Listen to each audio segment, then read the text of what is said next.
Bueno, muy buenas tardes, muchísimas gracias por su tiempo y por la paciencia. Estamos iniciando este panel un poco retrasados y tengo que decir que es mi culpa. Hemos estado desde temprano haciendo recorridos en transporte público, porque hoy es el Día Mundial Sin Auto. Y es muy importante que lo recordemos porque justamente el Día Mundial Sin Auto surge en el marco de la Semana Europea de la Movilidad.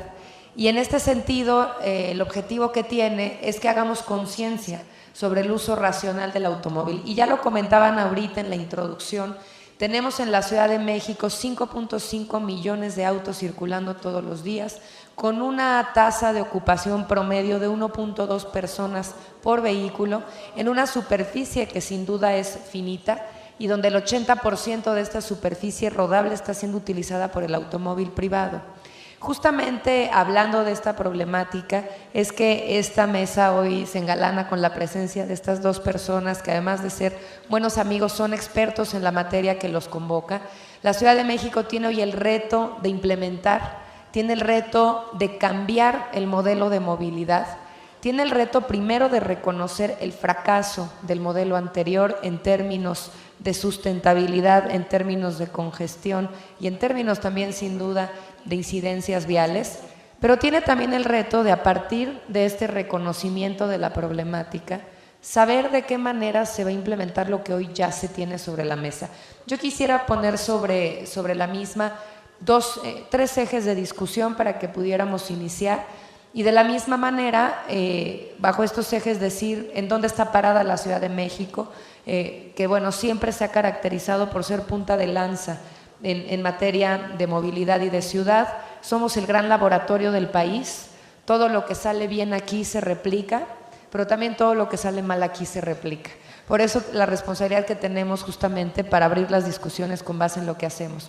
Número 1, la Ciudad de México tiene una nueva ley, tiene una ley de movilidad desde hace 2 años, que no solamente habilita al gobierno para hacer política pública especializada, sino que genera todo un nuevo orden en materia de planeación y de implementación, donde la movilidad sustentable es el eje. Número 2, la ciudad tiene una nueva planeación, producto de esta ley, con 6 ejes estratégicos: desarrollo orientado al transporte, más movilidad con menos autos, sistemas integrados de transporte, cultura de la movilidad, calles completas y movilidad inteligente, en donde se está dirigiendo toda la actividad de la Ciudad de México en términos de planeación y por eso ahora de presupuestación y de implementación. Y número 3, tenemos hoy sin duda un reto, y este Día Mundial Sin Auto es importante reconocerlo, de qué hacer para que los traslados de las personas a nivel metropolitano, porque ese es el reto que tiene la Ciudad de México, metropolitano, puedan ser cubiertos con oportunidad, de manera segura, de manera cómoda, de forma accesible, de forma integrada, pero sobre todo multimodal. Tenemos 23 millones de viajes metropolitanos que hay que cubrir todos los días y solamente tenemos 9 millones de habitantes.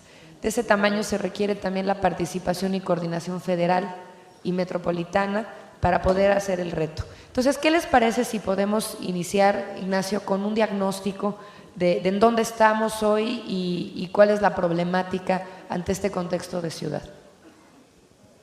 Buenos días y muchas gracias por su invitación a este foro.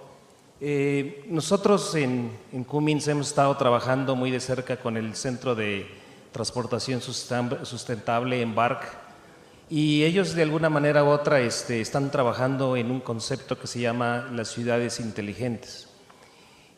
Pero realmente la problemática de que estamos hablando es que de principio la ciudad está creciendo, la ciudad metropolitana está creciendo de una manera no muy ordenada. Ese es uno de los primeros problemas. El segundo es el alto índice de motorización. Se cree que para el 2020 vamos a tener 7.5 millones de vehículos en la área metropolitana.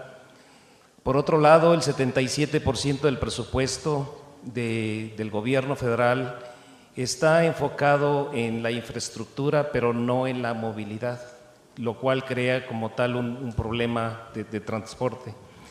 En los accidentes también tenemos un alto índice, tenemos alrededor del 3.5 por cada 1000 vehículos.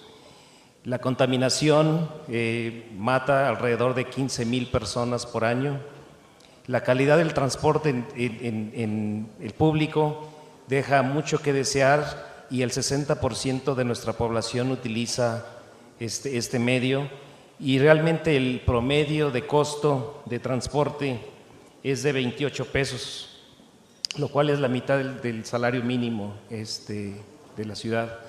Entonces, ahora no todo es malo, no todo tenemos que verlo con unos ojos negativos. Por otro lado, existen cosas que ya están ocurriendo y que creo que pues, nos enseña y nos da la luz de lo que pueda tener el futuro. Uno de ellos es el mejoramiento del transporte con las unidades grandes BRTs, que tenemos ya líneas específicas en los corredores que se están diseñando y está creciendo. La promoción de vehículos no motorizados, también el desincentivo del uso del vehículo privado a través de los parquímetros y de otras acciones que se están tomando, y el uso de combustibles alternativos o tecnologías alternativas como puede ser el gas natural, los autobuses híbridos, etcétera, todo ese tipo de cosas. Para mí y para Cummins y para Embark, creemos que eso es parte de lo que está sucediendo el día de hoy. Me parece que nos das una visión bastante exacta de la problemática del diagnóstico que tenemos. ¿Por qué no, Enrique, nos puedes también un poco abordar justamente en este paradigma que está cambiando, en donde la Ciudad de México se une a la red de ciudades a favor de la movilidad, entendiendo que hoy nos dedicamos a mover personas y no a mover vehículos exclusivamente? A raíz de este cambio, ¿qué diagnóstico nos das? ¿Qué papel juega el transporte público, los retos de medio ambiente? Es decir, ¿cómo abordamos esta problemática? Eso es un tema muy interesante, ¿no? Lo primero que hay que tener en mente es que el transporte público, la movilidad, es un derecho de las personas. El transporte público es el instrumento que permite que llegues a tu trabajo, que un estudiante llegue a la escuela, que un enfermo llegue al hospital. El transporte público crea oportunidades o las destruye.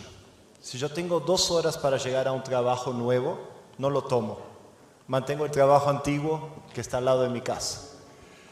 El transporte público permite oportunidades infinitas, ¿no? Y por eso debe ser la prioridad de las ciudades. Cuando mi colega Ignacio menciona que el 75-80% del presupuesto va a la infraestructura y no al transporte público, tenemos un tema muy importante que trabajar como ciudad. La prioridad debe ser el transporte público. Del presupuesto que el gobierno tiene que haber una distribución más equitativa hacia los pasajeros de transporte público y no a los dueños de automóviles. Los carriles exclusivos para autobuses son un ejemplo de eso. Yo soy defensor de los carriles exclusivos porque sí genera una ventaja a la persona que elige tomar el transporte público. Al tomar el transporte público, tú estás haciendo una contribución muy importante, no solo a la movilidad, pero también al medio ambiente. Si hablamos de las transformaciones que el transporte público urbano está pasando en el mundo y en México en particular, veo que estamos en un momento de grandes cambios. Estamos pasando de un modelo en la región y en el planeta que es cada vez más optimizado, usando unidades más grandes, de mayor capacidad, optimizando rutas, creando carriles exclusivos, haciendo con que se use la innovación para mejorar la calidad del transporte, como la telemetría, ¿no? No solo los vehículos de la marca Scania lo tienen, es algo que el mercado tiene, pero hoy el dueño de una flota puede agarrar el celular, saber qué peso está cargando un articulado en una avenida y sabe si el articulado está lleno o vacío. O puede saber el desgaste de las llantas de freno en su celular, en una computadora, la posición, la velocidad, el consumo, cuántos litros tiene en un tanque. Esas cosas no existían hace 5 años. Hoy sí está, hoy sí es disponible y eso genera muchísimas oportunidades de mejoría que van al usuario de la unidad. Otra transformación de la industria, ¿no? de los productores de vehículos de transporte público, es que el enfoque deja de ser un enfoque de producción y pasa a ser un enfoque de servicios. No quiero quitar mérito de la producción, que es muy importante, pero es mucho más fácil armar un chasis que hacerle un buen mantenimiento a ese chasis durante 10, 12 años. Entonces, la industria, las empresas que vendemos soluciones de transporte público, vamos cada vez enfocándonos más en servicios y menos en la producción. El servicios crece mucho más rápido que la producción. Un ejemplo, Scania México hoy, para cada funcionario que hay en la línea de montaje tenemos 28 mecánicos. Hace 10 años la proporción era 1 a 2, 1 a 1,5. El sector de servicios es el que más crece. Y hay una contribución ambiental también. Cuando se habla de medio ambiente y de transporte, todos que estamos aquí, el 99% de las personas, piensa solamente en la emisión de gases de la combustión del motor. Pero se olvida un tema que en México me ha llamado mucho la atención en este año y medio que vivo aquí, que es, hay muchas oportunidades de mejoría con el tema del medio ambiente en los mantenimientos. ¿Quién da el mantenimiento a las unidades? ¿Está preparado o no está preparado? El aceite usado, ¿qué fin lleva? Los elementos contaminados del mantenimiento, muchas veces no son llevados en cuenta. Y ahí es el papel donde la industria tiene que ofrecer al transportista, al operador de transporte urbano, una solución de servicios también que va a llevar un trato adecuado de los residuos para que el medio ambiente no se vea afectado en lo mínimo. Ignacio mencionó muy bien el tema del gas. En México el gas no tiene el impulso que debería tener. Vivimos en una ciudad contaminada. Yo vivo en Querétaro, pero la mayoría aquí vive en Ciudad de México y vengo mucho a Ciudad de México. El material particulado en suspensión en esta ciudad es aparente. Lo ves en la carretera, lo ves en el avión, lo notas. Y los automóviles a gas no tienen emisiones de material particulado PMDs, tienen una emisión mínima. Además, México tiene grandes reservas de gas. Además, los autobuses a gas, o automóviles o tractocamiones, son mucho más silenciosos. Y otro tema de medio ambiente es la polución sonora.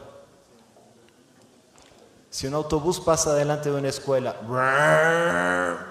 o un hospital, o de noche, la recolección de residuos de madrugada, y pasa un tractocamión o un recolector de basuras con motor diésel, va a ser muchísimo más ruidoso que un motor gas, independiente de la marca, ¿sí? Entonces, ese es otro tema que en la Ciudad de México y en muchas ciudades del país se necesita fomentar, el tema del gas. Bueno, era eso más o menos los puntos del diagnóstico.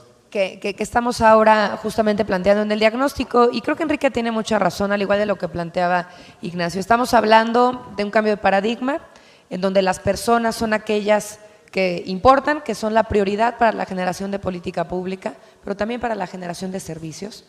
Número 2, este punto tan importante que hoy, y la industria automotriz, digamos que no escapa de este esquema, hoy se vende movilidad como servicio, como parte de un ecosistema integrado de diversas opciones para que la gente pueda moverse. Y número 3, la tecnología. ¿Cómo nos ayuda la tecnología también a hacer esta integración del ecosistema, a poder ayudar a las personas a ejercer este derecho a la movilidad, como ya es reconocido en la Ciudad de México, como la primera ciudad de la región además en hacerlo? Y yo creo que has tocado también un punto fundamental, que es hoy la gente se mueve con esto. Esto es justamente el cambio que hemos vivido en los últimos años y que sin duda cada vez que pensamos en la industria o pensamos también en los avances y en los retos, de qué manera hoy garantizamos que la llave siga estando aquí y ya no como tradicionalmente las teníamos, ¿no? Justamente creo que hablando de esta dinámica, hay varios retos a avanzar que me gustaría que los pudiéramos hacia una última parte mencionar, nombrar y también profundizar. Pero creo que podremos hablar también de los avances y cómo están ustedes contribuyendo también desde sus trincheras en estos avances. Insisto, la Ciudad de México es un laboratorio, pero también en otras ciudades del país y de la región se están haciendo cosas importantes. Yo no vivo en Querétaro, pero soy queretana, entonces tenemos algo en común ahí. Y hay temas de transporte, sobre todo de cambio de normatividad que se está haciendo. Para quienes tal vez no son mexicanos, y me gustaría darles un pequeño contexto, las leyes mexicanas están basadas en la norma latina. Nosotros como funcionarios, como Estado, solamente podemos hacer lo que estrictamente la ley nos confiere. No podemos hacer ninguna otra cosa más. Y esto puede sonar bueno o malo, o puede sonar también inteligible, ¿no? El punto básico es que aun cuando nuestras ciudades, y es el ejemplo de la Ciudad de México, hace 2, 3 años hubieran querido hacer inversiones distintas, apostar por política distinta, orientada a los servicios y a satisfacer las necesidades de los viajes de una persona a través de múltiples opciones, no hubiera podido hacerse porque la ley confería al gobierno de la Ciudad de México a tener como objetivo la movilidad de los vehículos, no de las personas, exclusivamente de los vehículos, y por eso segundos pisos, estacionamientos, infraestructura a escala monstruosa, ¿no? Olvidando esta escala humana, de pronto yendo contra el contrasentido que implica construir una ciudad que respete el derecho a la movilidad. Pensando en esto, ¿qué avances podemos hablar, Ignacio, que pudiéramos poner sobre la mesa y qué características también pudieran cumplir nuestras ciudades para poder avanzar hacia esta nueva visión, insisto, en donde la industria tiene mucho que dar, porque hoy lo que se esperan son servicios de movilidad? Sí, claro. Hay una persona que se llama Holger Dalkman. Él está tratando de cómo convencer a las ciudades para crear una visión de una ciudad sustentable. Y está tratándolo de ver de una manera muy simplística, y hay 3 conceptos que él tiene en su estrategia, que no es nuevo, se utilizó hace mucho tiempo en Europa, pero tiene que ver con el concepto de evitar, cambiar y mejorar. Cuando están hablando de evitar, están hablando de cómo se va a reducir las distancias que las personas tienen que tomar en el transporte, el número de viajes que tienen que hacer durante el día, el facilitar la transportación al trabajo, y es más que nada el desarrollo que es urbano y a la accesibilidad de servicios. Esa es la parte de evitar. En la parte de cambiar, están hablando más de cómo podemos movernos más a modos de transporte más ecológicos, como caminar, bicicletas, nueva tecnología en el transporte público, y la última parte, que es mejorar. Estamos hablando de la tecnología, que el transporte permita la eficiencia del consumo de combustible, combustibles alternos, y además que sean inteligentes. Aquellas tecnologías que nos permitan, así como mencionaban, del uso del teléfono celular, que nos estén dando información a tiempo para tomar las decisiones de lo que es la movilidad en el sistema. Ahora, ¿qué es lo que está haciendo Cummins desde ese punto de vista? Traté de clasificar lo que estamos haciendo desde el punto de estos 3 conceptos de Dalkman, en cuanto a evitar, cambiar y mejorar. En cuanto a evitar, pues estamos colaborando con organizaciones, clientes y usuarios finales, proponiendo sistemas más eficientes de transporte. Estamos trabajando en la calidad de nuestro producto para que esté disponible todo el tiempo, y también trabajando a través de nuestra Fundación Cummins en el mejoramiento de comunidades. En el aspecto de cambiar, estamos ofreciendo motores a gas natural y también motores a diésel con un nivel más estricto de emisiones, como puede ser el Euro 4, Euro 5, Euro 6 o EPA 2017.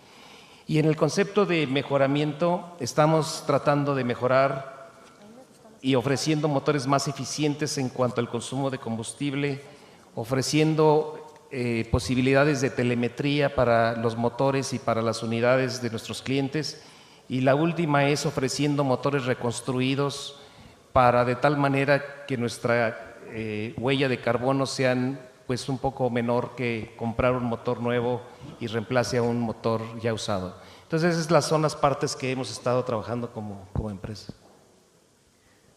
Muchas gracias, Ignacio. ¿Qué avances, Enrique, podríamos pensar y platicar que han sucedido en nuestra región? ¿Qué papel están jugando ustedes en ello? Y sobre todo, ¿cómo avanzar hacia la implementación?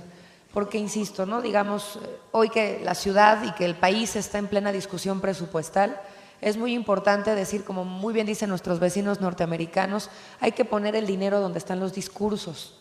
De otra manera, la implementación se complica, pero supongamos que ya pasamos esa fase, que ya tenemos el dinero puesto en la mesa.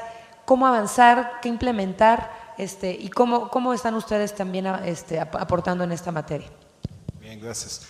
Importante, ¿no? El buen uso del recurso público es fundamental en los temas de transporte urbano. Fundamental. Primero, un tema que es tabú en la región, en Brasil, en México, en todos lados, es el tema de la transparencia. Cuando hay desvíos o cuando hay malas prácticas, en el tema de transporte público que mencionábamos recién, que es un derecho fundamental, esa mala práctica es aún mucho más dañina a la sociedad que en otros sectores. Entonces yo creo que todos los actores del sector, no solo en Ciudad de México, en todas las ciudades de México, de la región, tienen que trabajar en ese tema. Los proveedores, los operadores, gobierno, proveedores de combustible, proveedores de autopartes, muchos de ustedes están aquí, de inculcar en las organizaciones el tema de la ética y de la transparencia, que se permee al departamento de compras, a todas las áreas, a los vendedores, y que ayudemos con eso a cambiar la sociedad. Es un tema difícil, pero me gusta levantarlo siempre. Bueno, transporte público, tecnología.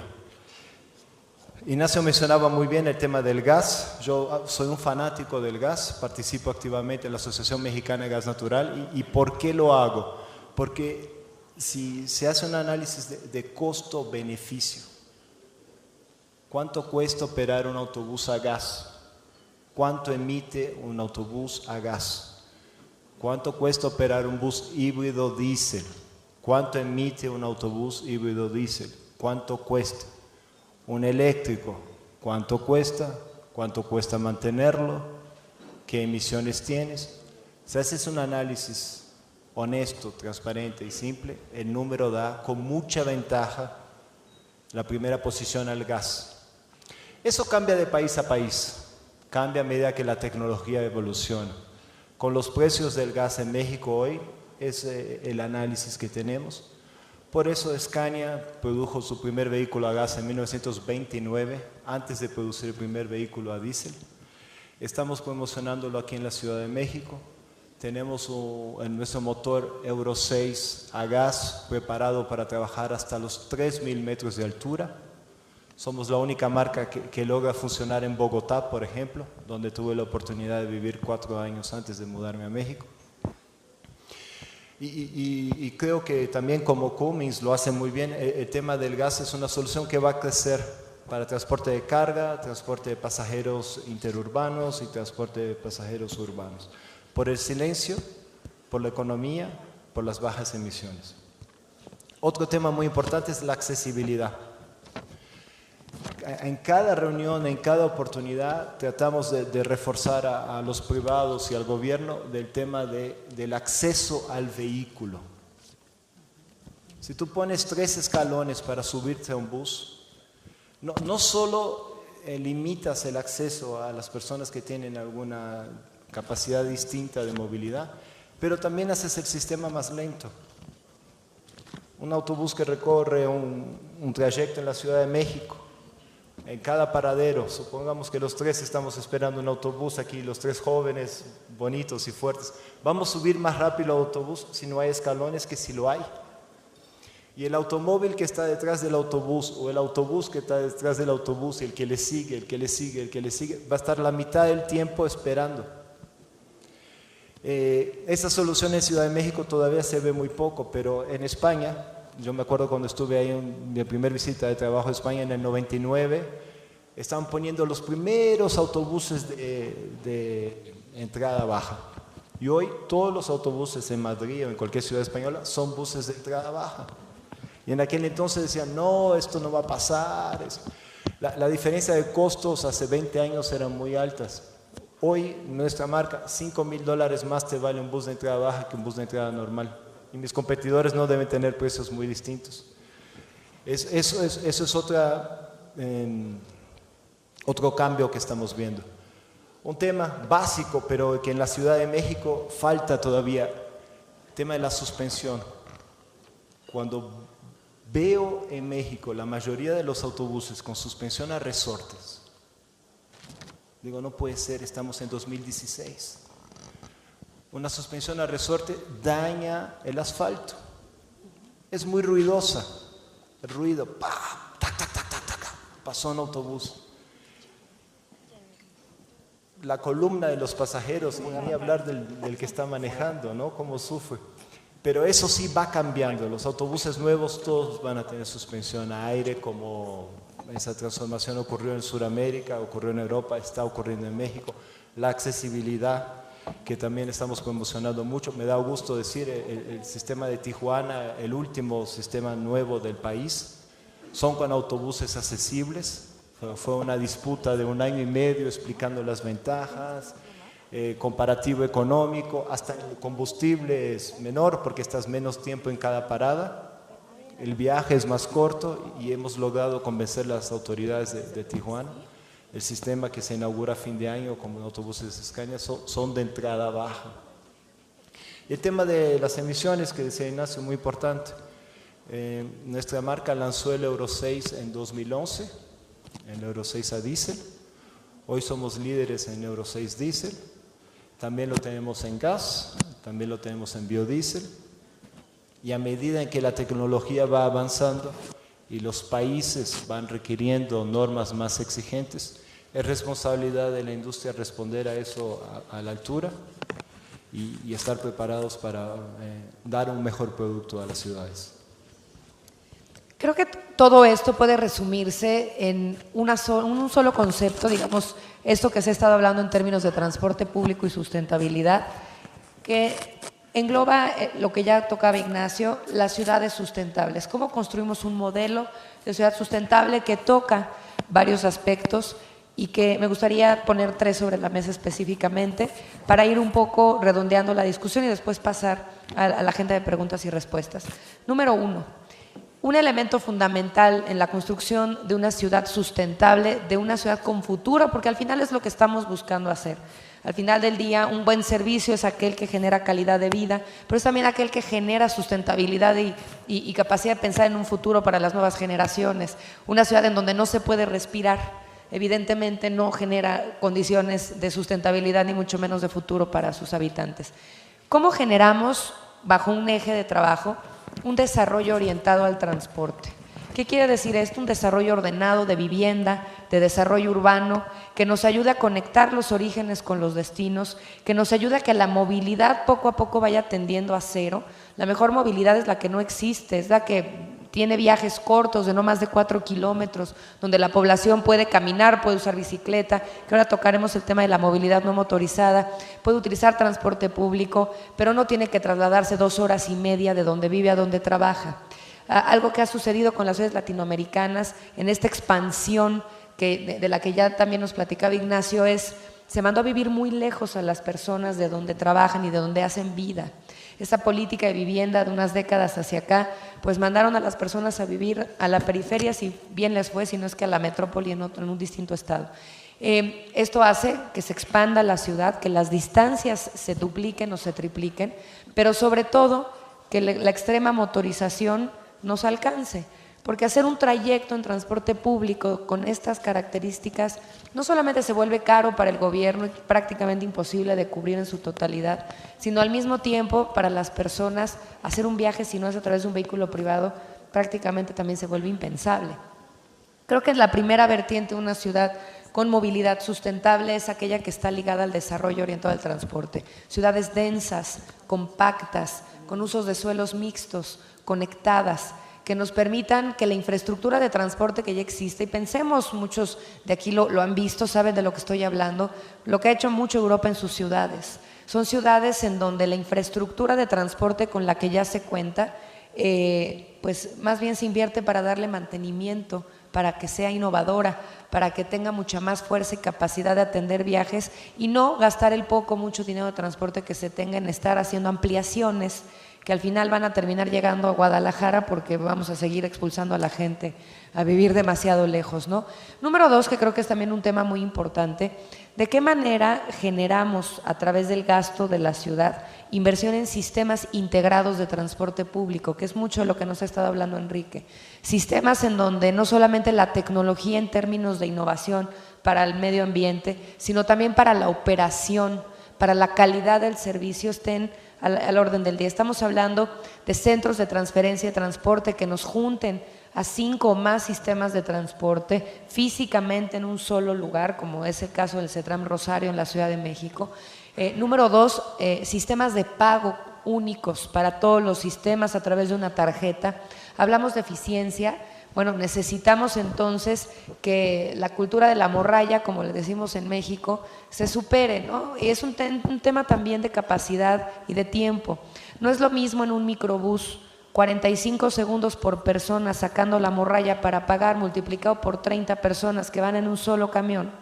Eso es lo que tarda el camión en salir del derrotero, a alguien que tiene ya un servicio con tarjeta integrada, multimodal, en donde checa su tarjeta antes de llegar al servicio de camión y eso le ahorra prácticamente 40 minutos de viaje a las personas por estación. Y número 3, queremos también que la operación de los sistemas estén integrados y hay mucho que hacer y mucho que dar. Esta integración de operación tecnológica con software, con GPS, con la posibilidad de hacer centros de control operativos para que todos los sistemas puedan hablarse, darle información al público, generar frecuencias, rutas, horarios, para que una persona pueda tomar decisiones serias con respecto a sus traslados. Y número 3, sin soslayarlo, ¿qué papel tiene la movilidad motorizada? Que creo que poco hemos entrado ahí. Sin duda la conversación tiene que ver con los retos de la movilidad motorizada. Pero hay una veta importante en nuestras ciudades de movilidad no motorizada para quienes caminan, usan bicicleta, que mucho se discute como moda y más bien hemos pensado que es la parte más básica de la movilidad de cualquier ciudad. Todo usuario de transporte hace viajes caminando, genera sus trayectos y los completa caminando. Y esa parte, insisto, si un proveedor de servicios de movilidad puede entrar a esa lógica en donde el viaje se garantiza de puerta a puerta, me parece que el ecosistema entonces se complementa. De nada sirve una industria que apueste solamente a la calidad del vehículo, del servicio, de la tecnología, si nos está olvidando en esta conexión, en este ecosistema, pues el punto final, así como diríamos en términos de carga, la última milla, que es siempre el problema del transporte de carga. Bueno, la movilidad para las personas es exactamente lo mismo. Ese último trayecto o el primero donde inició la caminata, la movilidad es donde hay problemas. Un poco para ir concluyendo, no sin antes entrar a la parte de las preguntas que las vamos a leer, valdrá muchísimo la pena que pudieran tal vez comentarnos la problemática en la que hoy estamos a punto de iniciar su solución, para tener también con la audiencia muy claro los 2 o 3 problemas específicos que son los que siguen para esta agenda de movilidad sustentable, que ya lo dijimos, está basado en las personas y en la solución de sus viajes y de su calidad de vida y medio ambiente. Enrique, Laura, tocaste puntos muy importantes, ¿no? El primer transporte público son las piernas. Este es el primer medio de transporte que todos usamos y que debemos usar. Y debe ser una prioridad. Yo voy a dar un caso concreto. Sales de la Antara, Lago Zúrich, una calle muy bonita, edificios de vidrios altísimos. Ahora vamos a hablar de los edificios. Pero hay un tramo que tiene un andén así, que va de aquí a aquí. Ese es el andén. y luego hay un poste de luz que te roba, o sea, tú tienes que bajar a la calle, y te estoy hablando de aquí cerquita en uno de los mejores barrios de la Ciudad de México. Cuando mencionamos hace media hora el tema de dar la prioridad del espacio público al transporte público, queremos los tres referir también a los andenes, al sidewalk. Si los andenes no son los correctos, ya sabes qué, no, mejor andamos en auto, ¿no? Y es un incentivo al auto. Y el gobierno, junto con los actores del tema de movilidad, tiene que trabajar el tema de los incentivos para fomentar el uso del transporte público. ¿Los incentivos cuáles son? Que el transporte público sea de calidad, accesible, rápido, eficiente. Y accesible no solo en tema físico, pero accesible económicamente. Estas son las políticas que se deben hablar. Hay modelos y modelos de ciudad. En Europa los modelos de ciudad son ciudades de mayor densidad, donde no se esparce. ¿Y cómo se hace eso? A través de leyes de uso de suelo. ¿Sí? La ciudad va hasta aquí puedes hacer tus edificios, hasta aquí puedes hacer tu centro comercial, y logras tener una densidad de población en un centro urbano que te permite el uso de la bicicleta, de la multimodalidad, de caminar, y optimizas el tema del transporte público. El modelo de ciudad norteamericano, de Texas, de Arizona, de Midwestern, son ciudades que se están repitiendo en México, en Querétaro, donde vivo, y en muchas ciudades, muy esparcidas, donde si no tienes el automóvil no te mueves, porque el transporte público no llega a esas ciudades. Y es una de las problemáticas en África y en Asia también, las ciudades que se están esparciendo, barrios nuevos, donde el transporte público no puede llegar. En el tema de optimizar las emisiones, hay que medir emisiones por pasajero kilómetro. Y ahí es muy importante tener vehículos nuevos. Los vehículos de 10 años atrás, 20 años atrás, emiten 50, 80 veces más que un vehículo moderno. Esa es la proporción. De nada sirve poner 20 buses de última generación en una ciudad que tiene 12.000, 14.000 autobuses Euro 0 o Euro 1. La renovación de esa flota es el primer paso, es el paso más fácil para mejorar la calidad del aire de la ciudad. Eso era más o menos lo que quería mencionar. ¿Quisieras comentarnos algo para entrar a la ronda de... Claro, nada más yo creo que hay tres cosas que debemos asegurarnos de que funcionen. Uno de ellos es el programa integral de movilidad y cómo ese programa está ligado a las inversiones del gobierno federal. Es algo que es necesario hacer y que no está sucediendo al día de hoy. La segunda es que también se liberen estándares que tengan que ver con las normas de emisiones y de seguridad que permitan a las organizaciones de transporte y a las compañías como nuestras el tomar decisiones de qué producto debemos producir y ofrecer en el mercado. Y el último es el aspecto de cómo deberá haber alguna ley de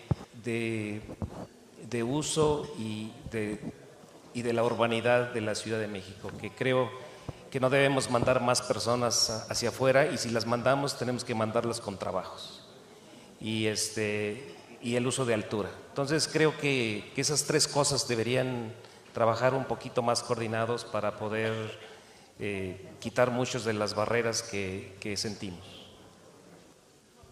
Yo ya me quedé acá todos los micrófonos, perdón, les voy a pasar los suyos para... Suelo hacer eso siempre, acaparar el micrófono. Bueno, hay muchas preguntas, algunas de ellas están muy relacionadas, las voy a leer de manera rápida para que puedan ustedes cerrar con una conclusión y no nos pasemos del tiempo, porque también, Enrique, sé que abusamos de tu tiempo en esta participación por el retraso.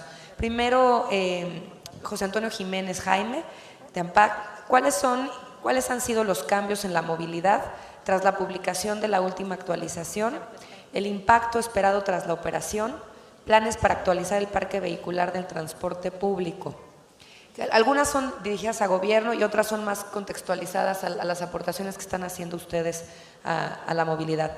Giovanni Sánchez Sandoval, BNP Paribas, ¿qué acciones realiza la CEMOVI para mejorar y facilitar la movilidad en la Ciudad de México?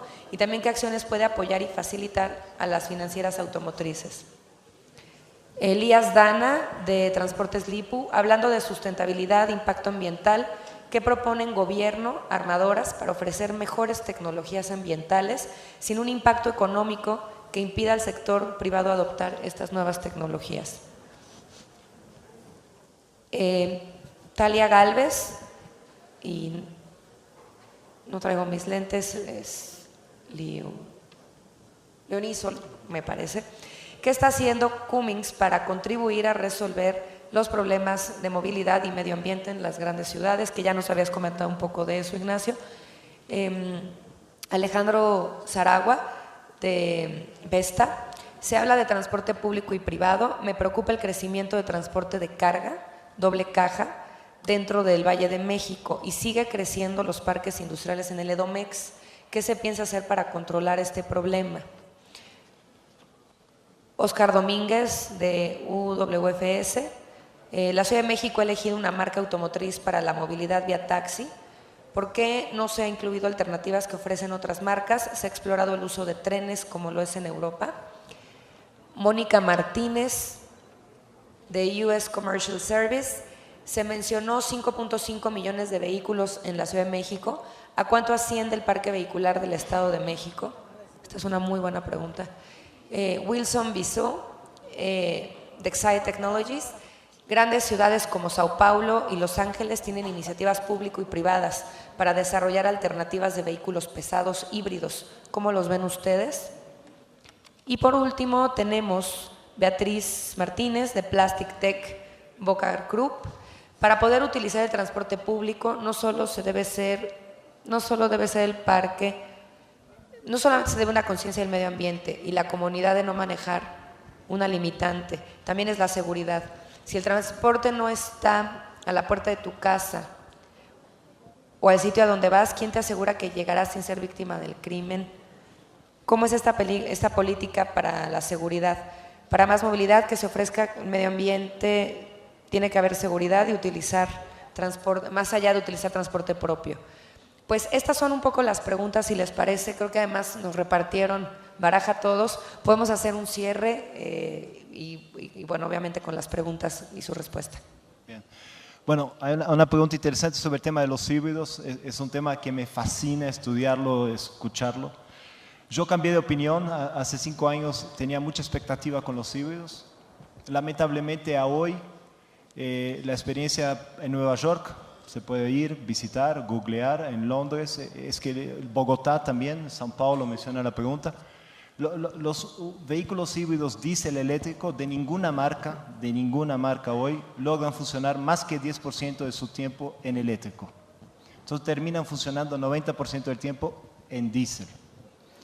Los costos de mantenimiento al tercer año son el doble, a veces el triple. Entonces, eso ha hecho con que el híbrido, que sí es el futuro, sí va a venir, sí es un camino a la electromovilidad, se ha retrasado un poco, ¿sí? Eso independiente de la marca. Boris, el alcalde de Londres, que hizo una compra grande de híbridos, le fue mal. Si googlean en el Guardian van a ver que los autobuses no rinden lo que deberían rendir. Lo mismo pasó con el MTA de Nueva York. En California hoy el 65% de los autobuses de transporte público son a gas. El 65% en California.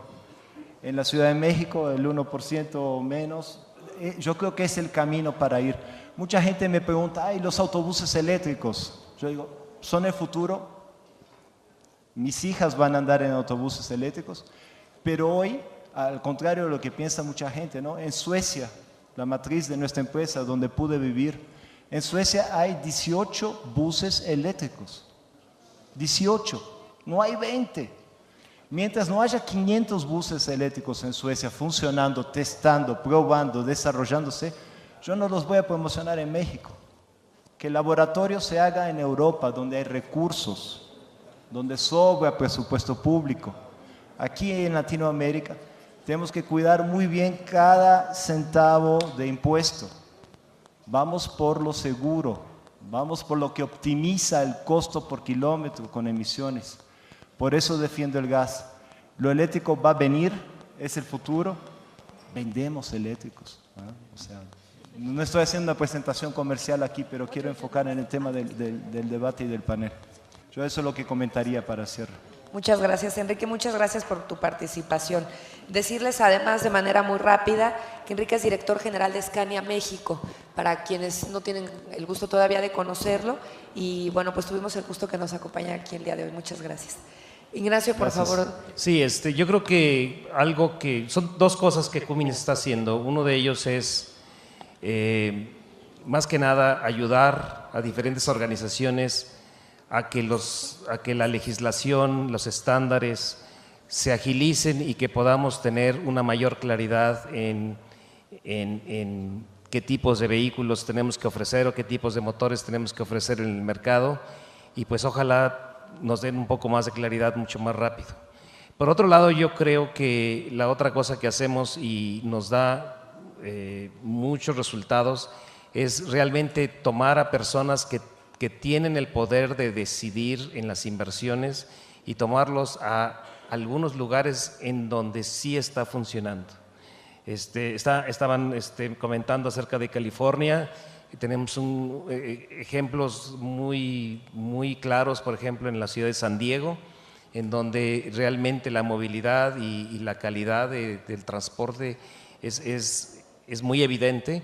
Y a veces tomamos clientes o gentes que puedan tomar las decisiones para el futuro de México, llevarlos ahí y que vean que sí está funcionando. Entonces creo que eso es las dos cosas que estamos tratando de hacer como compañía para poder tomar las decisiones correctas como México. Ignacio, muchísimas gracias. Comentarles también que Ignacio es vicepresidente de Cummins México y de América Latina. Muchas gracias por haber estado en este panel y compartirnos el trabajo y la visión. Y yo brevemente, para no hacer esto más largo, 3 puntos de las preguntas que nos hicieron. Número 1, del 5.5 millones de automóviles que circulan en la Ciudad de México, el 60% vienen del Estado de México. ¿Qué quiere decir esto? Que el crecimiento del parque vehicular en el Estado de México ha sido de 336% en los últimos años. En la Ciudad de México ha sido del 86%. Ninguna de las dos está exenta de este crecimiento exacerbado. Sin embargo, 336% versus el 86%. El 45% del tráfico que tenemos en la Ciudad de México está concentrado en la zona centro, e insisto, y en esta proporción 60% está viniendo del Estado de México. Número 2, ¿qué estamos haciendo en la ciudad para mejorar la movilidad?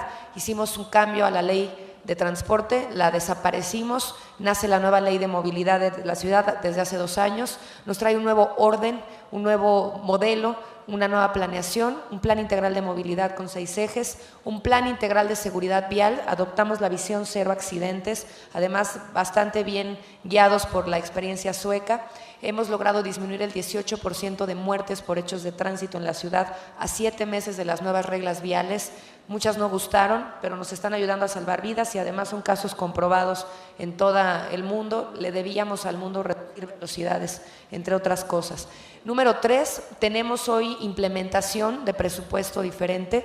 1,000 millones de pesos se están yendo este año exclusivamente a sacar definitivamente al microbús de circulación de la ciudad. 15,000 unidades saldrán de aquí al 2018. Hemos sacado 2,000 en lo que va del año. Nos iremos con 5,000 el año que entra y el resto en el 2018. En promedio estaremos poniendo en circulación 9,000 buses sustentables, de preferencia M6, cama baja, a gas. Esa es parte de la apuesta que tenemos, y obviamente las expansiones de nuestras líneas de Metrobús, la apuesta al BRT como parte del ordenamiento también y de la contribución a la calle completa, que esto es muy importante, cómo garantizamos una vez más el viaje de puerta a puerta. Pues muchas gracias por la plática, gracias por su atención y pues la damos por concluida. Muchas gracias.